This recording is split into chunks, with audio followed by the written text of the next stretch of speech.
সুপ্ৰভাত বাহেতা চালিৰ পৰা মই ৰক্তিমা ডেকা বৰুৱা কৰ্ণাটকৰ মহীশূৰৰ ভাষা সাহিত্যৰ অসমীয়া ভাষা সাহিত্যৰ পোহৰ জোনাকী নামৰ যি অনুষ্ঠানটো গঢ় লৈ উঠিছে সেই অনুষ্ঠানৰ মই শুভকামনা জনাইছোঁ আৰু মই কবিতাটো পাঠ কৰিবলৈ লৈছোঁ। মোৰ কবিতাটো স্বৰচিত কবিতা।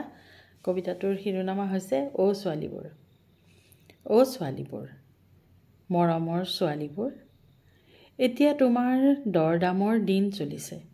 যেনিয়ে তেনিয়ে পিয়াপি দি ফুৰিছে মঙহৰ বেপাৰীবোৰ।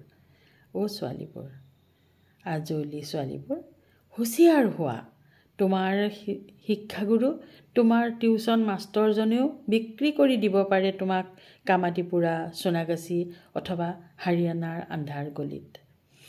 অ ছোৱালীবোৰ, বুৰ্বক ছোৱালীবোৰ, এখন বাইক এটা মোবাইলৰ পাছত ঢপলিয়াই নাযাবা বয়ফ্ৰেণ্ডৰ সতে। ক'ব নোৱাৰাকৈয়ে তুমি সোমাই পৰিবা দিল্লীৰ লেতেৰা গুদামত নাইবা মুম্বাইৰ অচিন গলিৰ পানী টেংকিৰ ভিতৰত। অ ছোৱালীবোৰ, অবুজ ছোৱালীবোৰ, তোমাৰ আত্মাত কঢ়িয়াই ফুৰিছা মানুহ হোৱাৰ সপোন।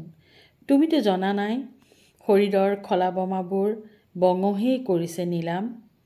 অ ছোৱালীবোৰ, দুৰ্ভগীয়া ছোৱালীবোৰ, ক'ত লুকাবা? ক'ত আছে নিৰাপদ আশ্ৰয়? ভাই ককাই পিতা ককা কাৰোৱে বিশ্বাস নাই। সুযোগ পালেই জঁপিয়াই পৰে দুৰ্দান্ত পুৰুষ হৈ। সুযোগ পালেই জঁপিয়াই পৰে দুৰ্দান্ত পুৰুষ হৈ। ধন্যবাদ।